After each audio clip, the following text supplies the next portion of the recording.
I've been sick for way too long. And she was like, yeah, I said the same thing the other day. Like she was using the word complacent.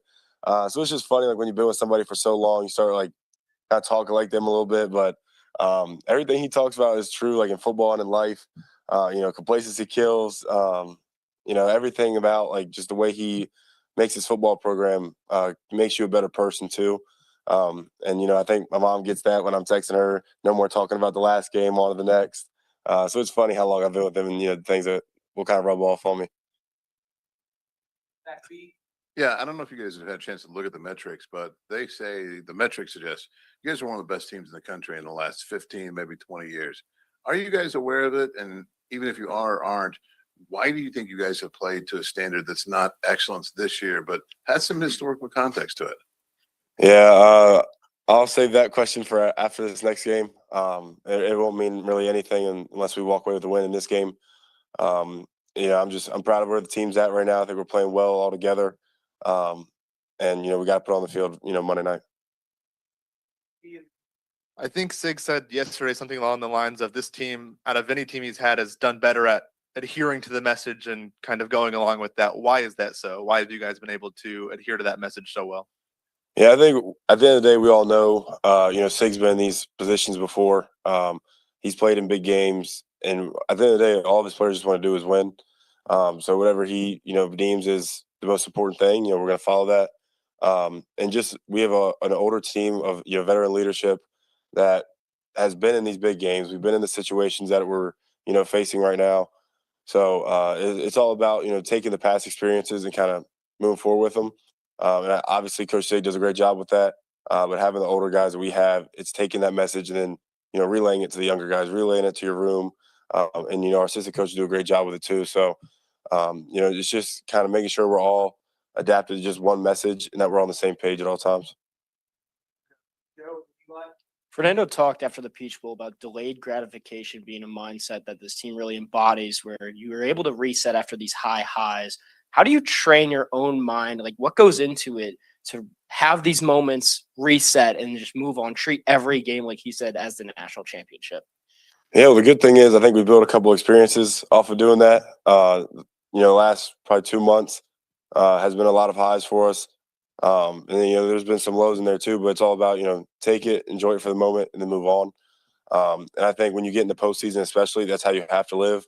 We took the 24 hours after the Peach Bowl, the Rose Bowl to enjoy it, and you're on to the next thing.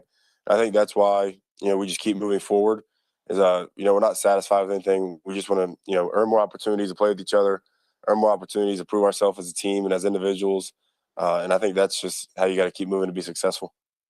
And it was brought up that, how historic this team has sort of become over this year. And over the last month, it's kind of turned into you guys are favorites heading into each and every game. It seems so far it's going to be the same next week, but also how vital is it to keep that chip on your shoulder mentality when you kind of cream of the crop right now?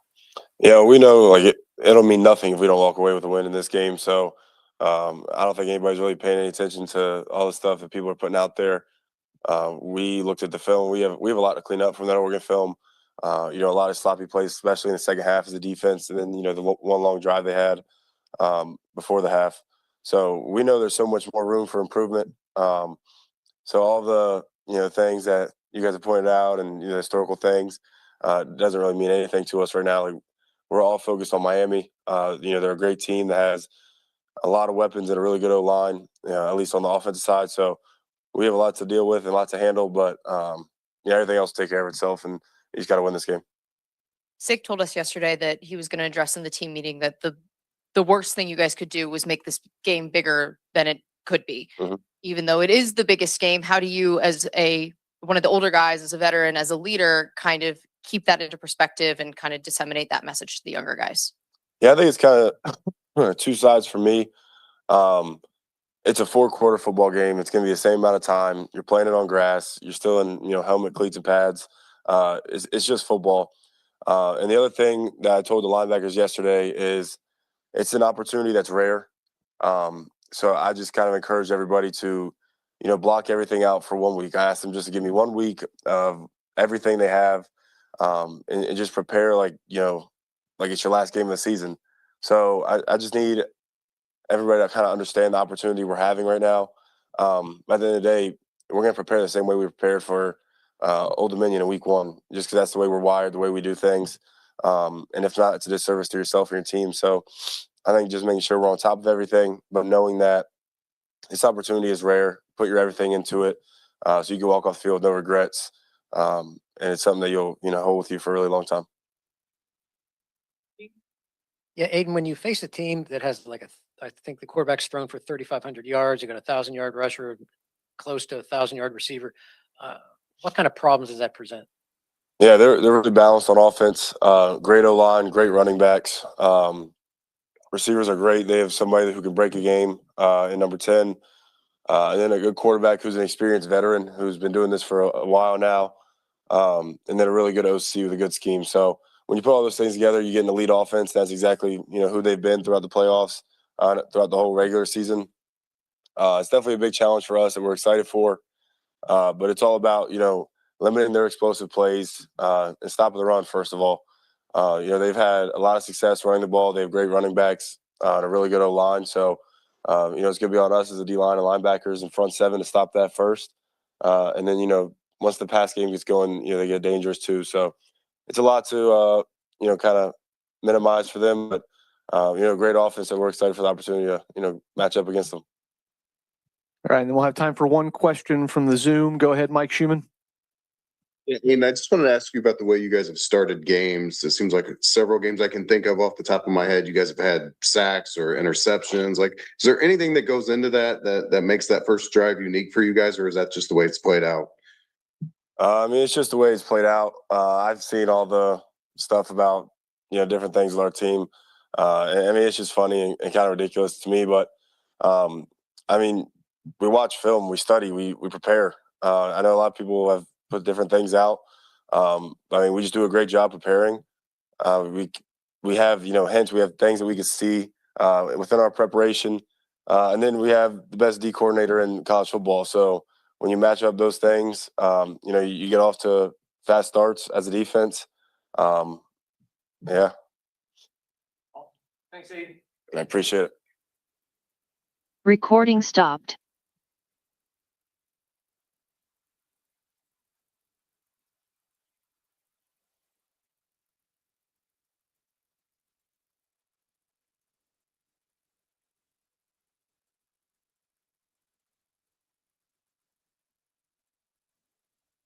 All right, next up, we will have wide receiver Elijah Surratt. We'll start with Recording Zach in progress. and then go to Mike.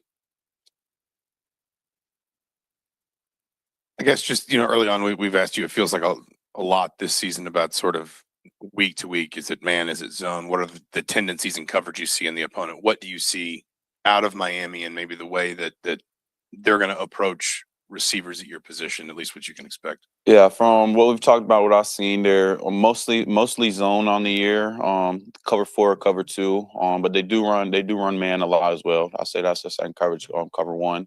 There are a lot of 1 high safeties most of the time, so they changed up between them. But from so far, it's either like cover 4, 2, or 1. Coach had them in. My brother actually knew him, played with them at JMU. Speaks highly of him, so I'm sure it's going to be a challenging one. He's been having those boys flying around, so I'm sure they'll mix a couple coverages up, but it'll be a good one. Yeah, Elijah, want to take you back kind of after the 2023 season. JMU finishes the regular season. What are you aware that Kurt's kind of interviewing, or like was there anything in the locker room? Like what was kind of the mindset of the players, and what did you kind of become aware of that Indiana was a possibility? Yeah, so towards the end of the year, there's definitely some rumors on Twitter and stuff. Everyone was talking about that he was taking calls or doing something, and then it was crazy. People were like even tracking his flight. I remember they tracked his flight all the way to Bloomington and stuff, and then like that next day or something, we were about to have a team meeting, and then like it got announced on Twitter. And then he came in and just basically told us, I got to take this job at Indiana. This was best for me. And then kind of went from there. But yeah, and before that, yeah, people were tracking his flights, all rumors all on Twitter and stuff. So it's kind of crazy. Daniel? Yeah, Elijah, I'm curious, what do you do in terms of getting amped for a game, pumped for a game? Like listen to music? Do you watch Gladiator? What do you do to get ready for a game like that? Yeah, a big music guy. I try not to be locked in all day. So like in the mornings I'm just chilling. Throwing Rod Wave is always the first person I turn on just because he's chill. He's a chill like rapper. Not too hype. And then I throw on some gospel a little bit just to keep me calm, thank the Lord and everything. But as we get closer to the game, I have this playlist that I have right when we get to the stadium, and then I go out for my own little pregame warm up. That's when I turn it on. And then just from there it's just locking in and then just embracing the moment. I take a couple deep breaths when I'm on the field, look at the stadium, embrace the moment, and then from there I'm ready to go. Yeah, always the same playlist. I add and like take stuff out of it if I'm listening to it or not listening to it. But yeah, it's the same playlist. When did you become a good jump ball wideout? And how do you try to build hand strength? Because it appears you have extremely strong hands. Yeah, for real, I've always been pretty good at jump ball since I've been in high school. I just naturally been good at it, been able to adjust my body and stuff. But just blessed with that ability. Hands wise, really just the amount of catches I catch a day and the amount of work I put in. Really, that's all it is. A lot of after practice, I'm getting catches in. I don't really do too much like strengthening hand stuff and all that, but just catch footballs. That's really it. I always get at least 100 after practice, and then in between practice, I don't really count. But like if I'm just sitting around while we're in special teams or something, I go with the quarterbacks and catch some passes. So just try to accumulate as much as I can. So you went to Fernando at some point. There was a story out there and said and looked at some of the back shoulder throws from some NFL guys and said, "Let's put this in." Take us through that sort of. Which NFL guys did you see? Why did you think, hey, we can add this, and kind of take us to the conversations with Nando and kind of how that played out? Yeah, so it was Aaron Rodgers and Devontae Adams to be specific. I've always since I've been watching Devontae Adams and since he's been with Aaron Rodgers, he's done a great job of just getting a release off the ball, and then like around 14 yards, Aaron Rodgers is throwing a laser and he just falls out and it drops in the bucket. And I tend to win off the line more times than not, so I felt like I had a good chance of it. Now I know like Aaron Rodgers, Devontae Adams, that's like a whole nother level that I someday will pray I can reach to. But since it's Fernando, he was with it on that same day after practice. We got a couple reps in, just trying to work it, just be similar with how they were looking with it, and then just went from there. And then just communication after that. I try not to be picky. I just try to tell him to like just let me get my hands on it, and he does a great job of putting it on the money, and then we just go from there. No, it wasn't in from week one actually. I forget when it was. Maybe towards as we got closer to that Illinois game is when I sent it to him, and then from there we just kind of like remind each other about it and go from there. Yeah. Elijah, as you guys prepare, Coach Signetti has said, we're treating this like we have every week, and it's something that you have done through the playoff and it's worked. So how have you guys been able to do that? And what do you think he's been able to impart in you so that you have been able to kind of come in calm, cool, collected? Yeah, just really, like you said, just keeping things the same, eliminating the clutter as we always do, and just keeping things in the locker room. We understand there's going to be a lot of talk on social media about how big the game is, how big the moment is, but like we're really treating it like any other game. Like that's what you have to do. You don't want to make the moment bigger than it is. We understand it's a national championship and a lot of people are going to be watching, but we're going to treat this practice week the same. Our mentality is going to be the same. We're just going to try to go in, work every single day up until leading up to that game. Kind of going back to 2023, when you had a conversation with Coach Sig, do you remember it at all? Do you have any recollection of it? And how happy are you that it worked out? When I came on my visit here? Yes. Yeah, I do. I remember same thing like he always is. Walked in the office here, his feet's kicked up, he's chilling. He's like, "How do you like it here?" We're chopping it up. He's asking me what other visits I wanted to. I told him that he didn't really like that answer. And then we just kind of talked. He was like, "This is the place for you. I'm going to take care of you. I'm going to get you the ball. And you're cool. The strength staff and everybody." And that's kind of all I needed to hear. He told me about Kurt. He said how good Kurt is, how good he think he is, which Kurt, it lived up to that and more. and just went from there. After shaking his hand and stuff, I knew it was the best fit for me, just with being with the comfortability and the familiarity and everything. Signetti's talked about, changing the way people think and, like you mentioned, eliminating all the noise and clutter. You personally, what goes into how do you train your mind to get to that point? Yeah, it's really a daily process, and really believing what he says. When he says don't pay attention to all the outside noise, you actually have to try not to do it. Since the Big Ten championship, I deleted Twitter each week just because I try to really embrace what he's saying and not really worry about what everyone else is saying. But just a daily process of listening to what he's saying and then really believing in it and asserting it to yourself. Coach Sig said yesterday that this group, out of every team he's ever had, is the best at taking the message that he gives and then putting that onto the field. So why are you guys so good at that? What makes you the best at that? Yeah, I think we got a great group of vets around. Just a great group of vets that have been there, done that, and really, and we believe what he's saying. We understand what he's saying has been working. So vets have been great job of keeping us in the moment, keeping the young guys on their toes and everything. And just it really hasn't been too hard. We understand our goal and we understand how we're going to get to our goal, and it's just by doing what we've been doing, staying in the moment. We'll go Eli, and then we'll take one question from Zoom to Lou.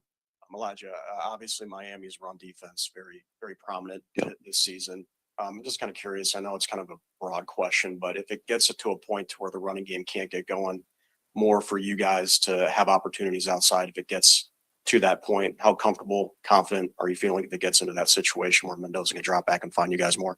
Yeah, I'm always comfortable when you got someone like Fernando back there throwing you the ball. And then, of course, I believe in myself and the guys in the receiver room with me. So I'm always confident no matter who we're going against, no matter if it's Miami, no matter if it's Indiana State. So very, very confident in my beliefs. I understand it's going to be a challenge, of course. They're a great team. They're in the national championship for a reason. But I always go into every game being confident.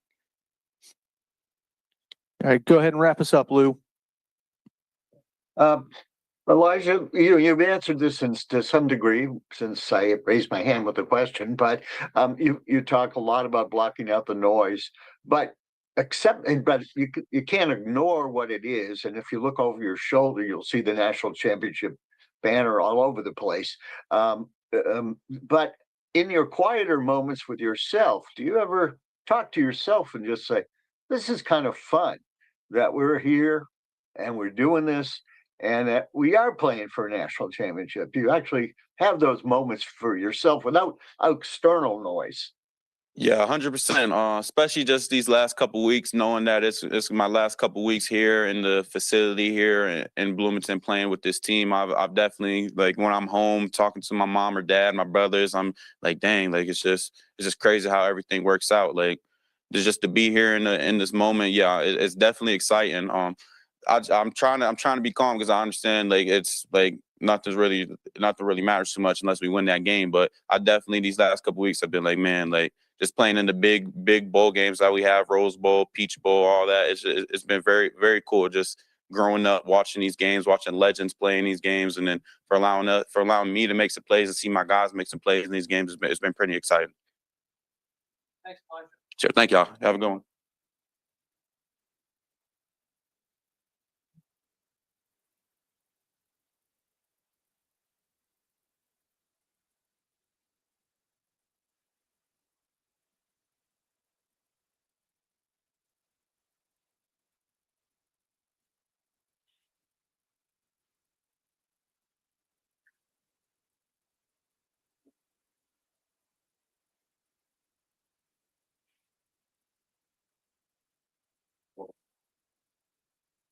We have tight end Riley Nowakowski. We'll start with Pete and then go to Mike. Hey, Riley, when you look at Miami's defense, they have some aggressive defensive end. Just your thoughts on the defense and the problems they present. They're fast, they're physical, they're violent. It's kind of what they pride themselves on, is just being a violent, physical team, and it shows on the film and at all three levels. The D lines, you got those two edges that are real. Those are those are good players, so they play really violent, and then linebackers are filling gaps, and then you even got guys on the third level, safeties, cornerbacks coming down and really sticking people. So I think that's probably one of their greatest strengths, just how violent they play and how fast they play. They're not worried about making mistakes. They're not worried about they know that their brother's gonna have their back. They're all rallying to the ball, and they're all chasing it. So I think that's probably like their biggest advantage, just be how violent, how fast they play. Mike, and go to Zach. Right. When at Wisconsin last year, how aware were you of like Kurt's kind of like viral moments? Did any of them come across your timeline or social media? Did you see like any of his kind of things? And how aware were you of him sort of even before, obviously you got in the transfer portal, things like that? So a little bit, obviously the Google Me one had come across my Instagram feed. But honestly, in season, you're just kind of in your own little bubble, so you don't see a whole lot going on outside. So I really wasn't, obviously I was aware of kind of, the standings of the Big Ten and how Indiana was doing. But other than that, like, I wasn't super aware of Coach Signetti and kind of what he was doing. Just, they weren't on our schedule. So I was just kind of just not in my mind at the time.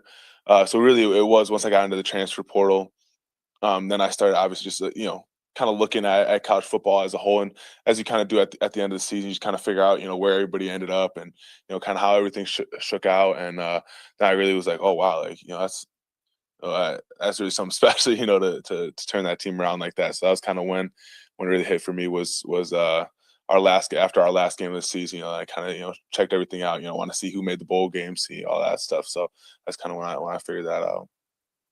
Zach, and go to Daniel. We asked you guys a lot before the Rose Bowl about sort of losing that weekly rhythm of recover prep game. How much does it feel like you kind of have that back? I understand it's a little bit more of a gap between the Peach Bowl and the national title game, but how much more does it feel like maybe from the Rose Bowl to the Peach Bowl to this game you have kind of that rhythm back, at least in kind of this confined space at the end of the season? Yeah, no, it definitely feels like we're right back in it, which I personally appreciate. It's just kind of that rhythm, both mentally and physically that your body just gets in of like, just prepping and getting back to playing shape. So I've appreciated it a lot, and we're trying our best. Obviously, Sig really values his kind of his rhythm too, and being in our normal schedule. So it's I think it's been really good, and we're trying our best this week to continue that normal schedule, and just kind of keep it rolling, because I think that's the best way to do is just approach every game kind of the same way. So Daniel and then Ravi. When you came in here, I think it might have been after the playoff selection show, you said that Signetti has this mindset that he instills in you guys and works as hard like he hasn't won a game like ever. Mm-hmm. How does he try to instill that? And like when you are like the top team, you're playing huge game this weekend.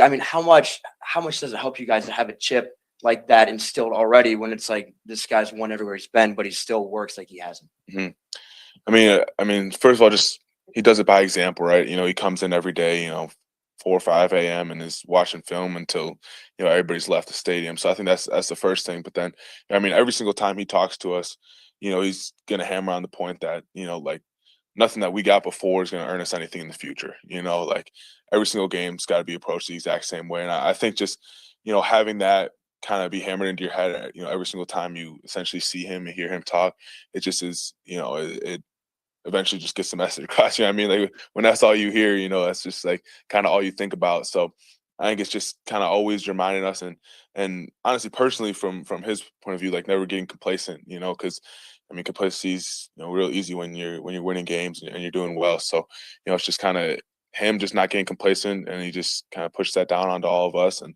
we all just kind of attach onto it and ride with it. Ravi and then Josh.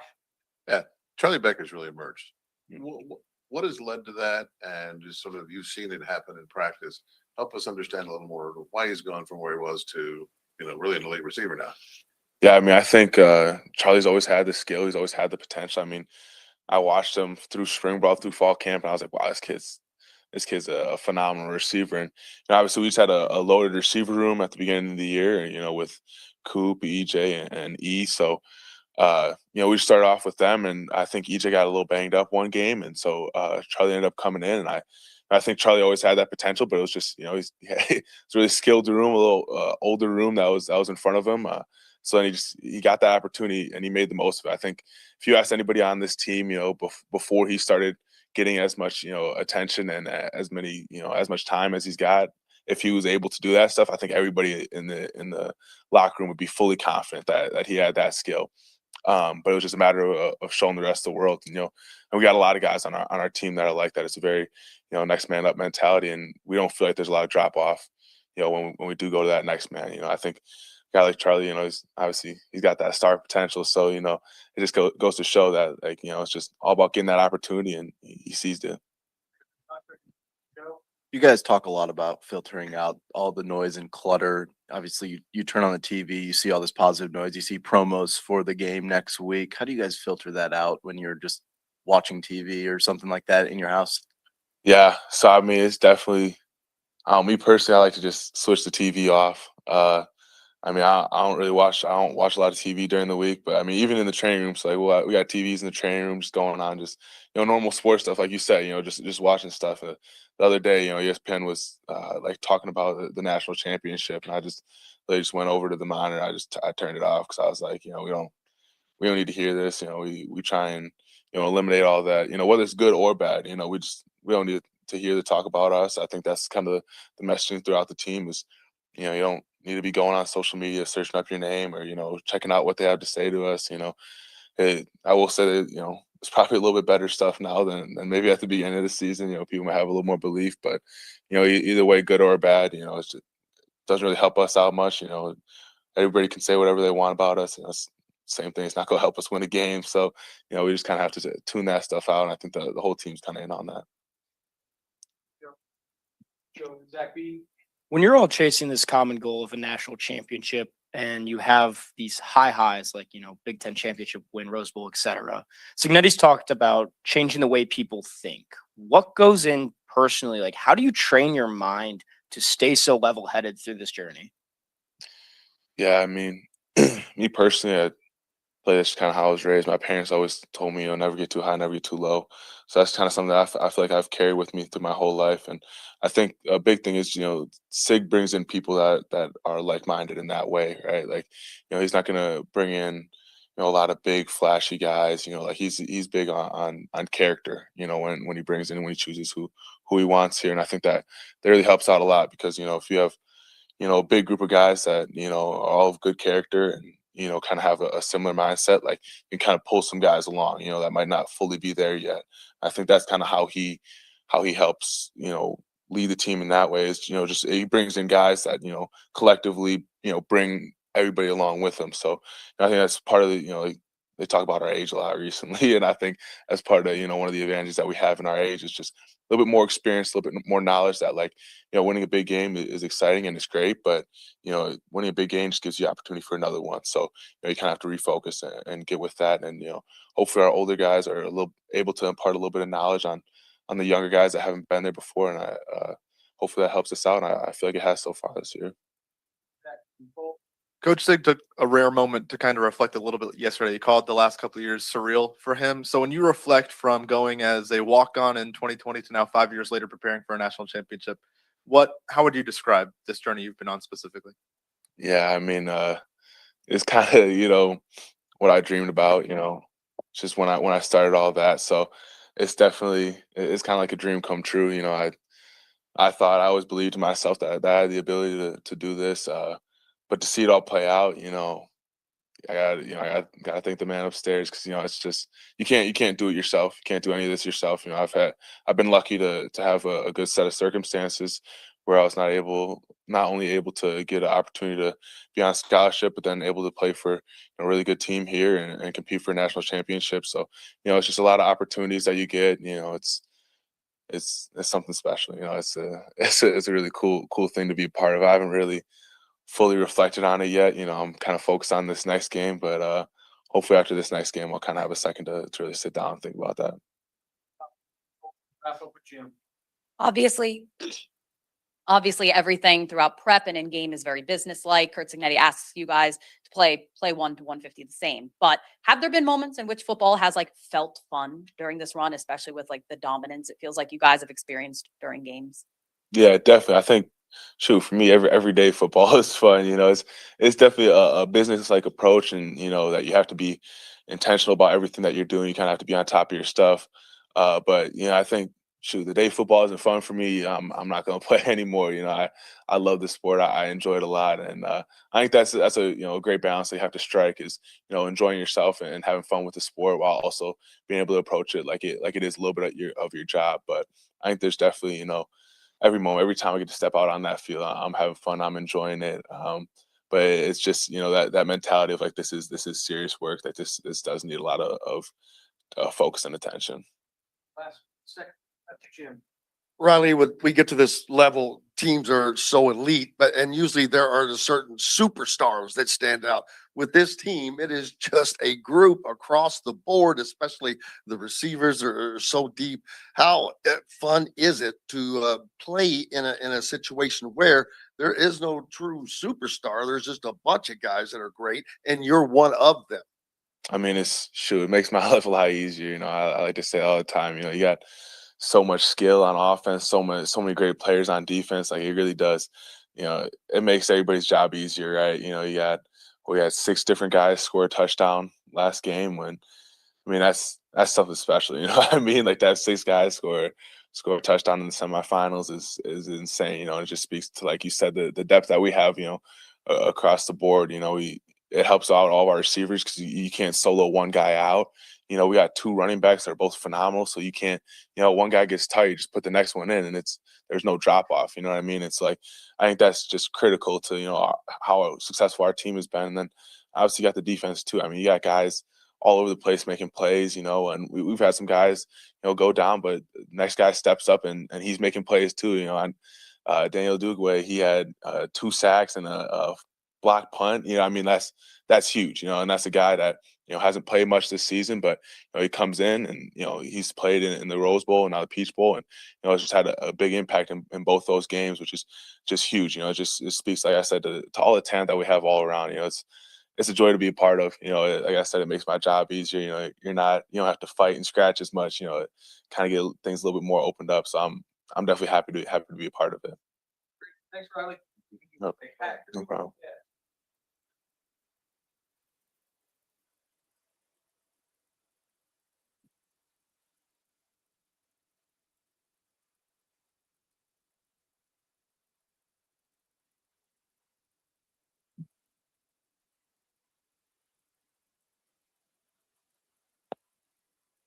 Offensive line, Pat Coogan. We'll start with Brady and then go to Daniel. Yeah, Pat, obviously a lot has been made again. The team that's big, strong, fast, physical, violent was the word Riley used. We heard that before Ohio State, before Oregon. You guys heard it. But when you look at them, it's a football. Take the noise off the table. Talk to me as a guy who's going to be in the trenches. What do you see from Miami's defensive line and defense overall? Well, they are. They are very physical, very violent. They're special players, especially on the outside, and it's not like their interior drops off at all either.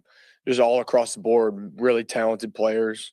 The physical attributes are there, and they maximize their physical attributes. They fly around, and they're a fast, violent group that's coached really well and do their jobs well. So it's going to be a huge challenge for us, and one we got to prepare for and be ready for.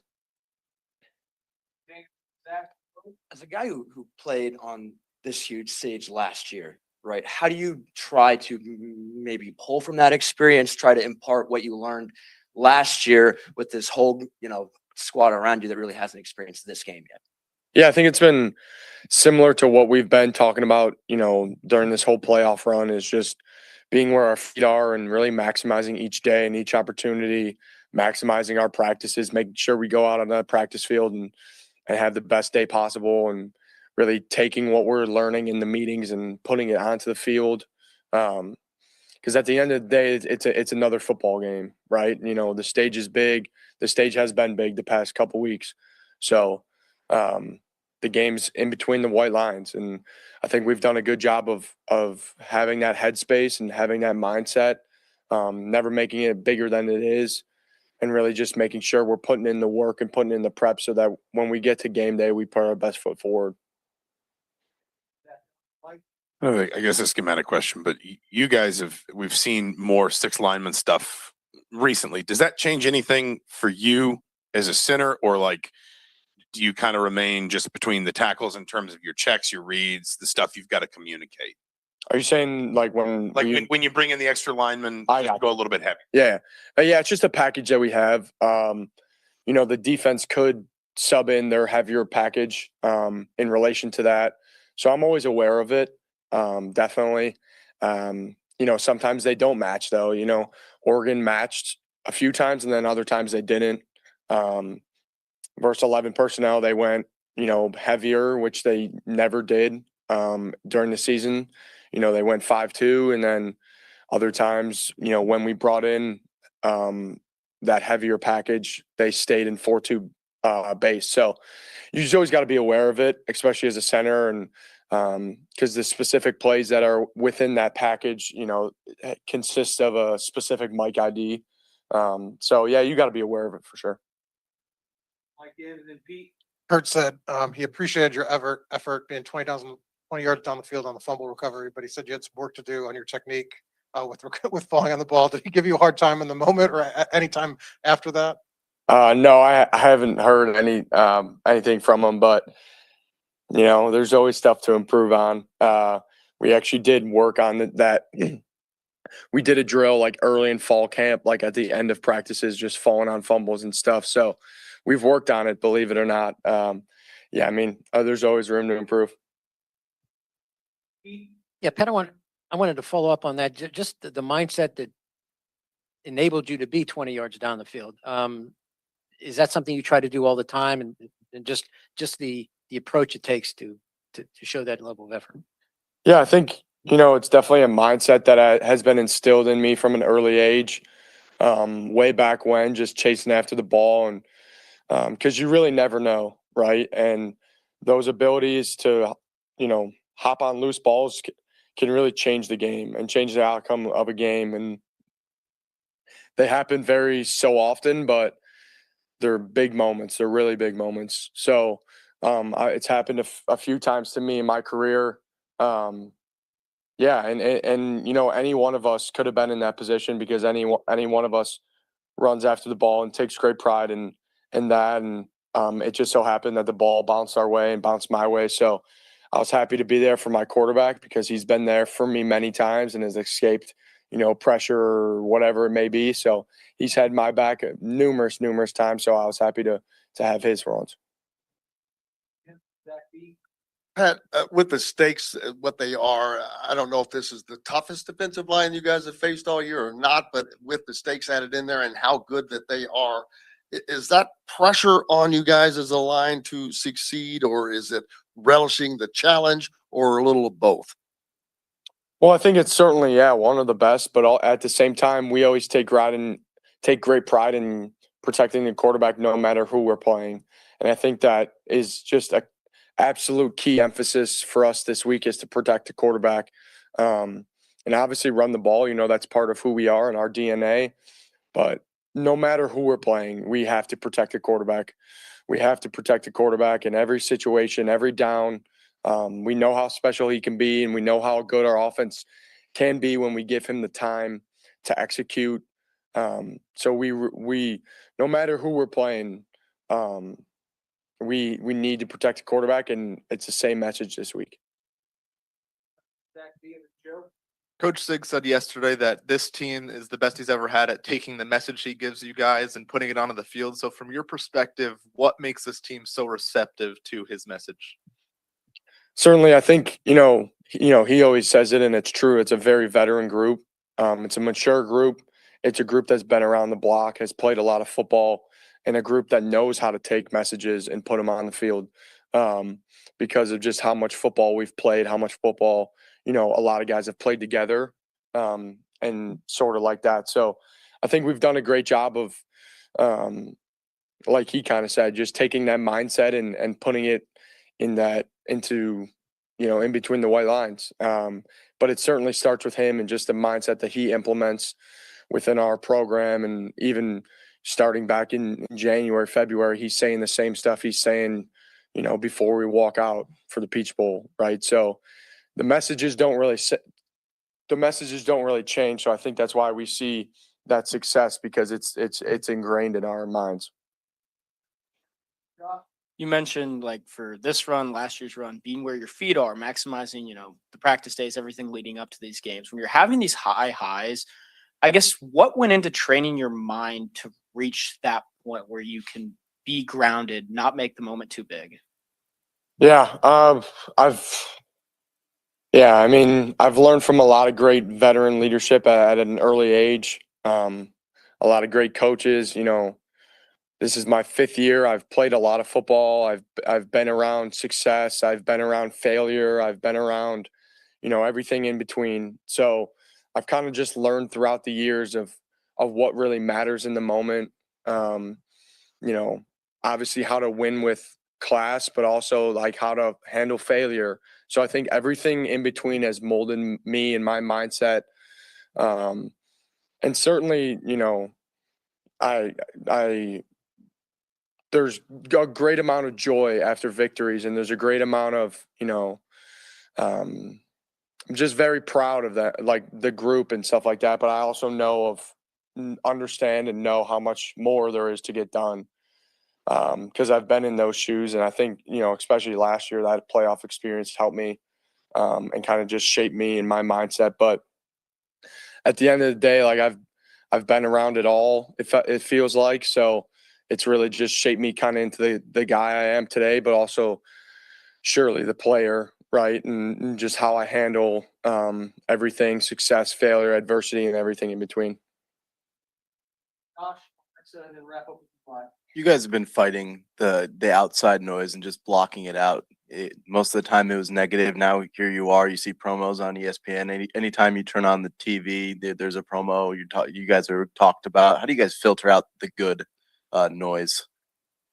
Yeah, well, we understand that none of that outside noise is exactly what it is. It's outside, and it has no impact on our ability to go perform on the football field. It's not going to score us any touchdowns. It's not going to convert any third downs. Defensively, it's not going to stop any third downs or get us off the field. Like, that's exactly what it is. It's all clutter. It's all noise. It's all distraction. And like I said, we have a very veteran group and a mature group. And certainly Coach Sig instills that mindset of eliminate all noise and clutter. And we really do. We try our best to. We're humans as well. So sometimes it does get difficult. But at the same time, I believe we've done a great job of doing so. And we need to continue to do so. You talked a little bit about pulling from your experience from last year, but how important is getting back to kind of a normal week of preparation after having so much time in between the Rose Bowl and the Peach Bowl and the end of the season? Yeah, it's great. I mean, we really are starting a normal week here. So I think it's getting everyone back into the groove and normal preparation. Coach Sig and Coach Dio have done a great job of implementing schedules that make sense and schedules that help us and maximize the hours within the building. So I'm excited for the work week. It's going to be a great week of prep, and we just got to put in the work. Just maybe taking away the experience of being in the national championship last year, is there a national championship game previously that stands out to you most growing up? And which game would that be, do you think? That's a great question. Probably the one I remember vividly because I was in high school was 2019 LSU. That was a big year. And there's just the Alabama years, kind of growing up in the mid 2010s or whenever that was. Besides that, I mean, it feels like it's all mixed together now, but those couple times. Thanks, Pat. Thanks, guys. Thank you.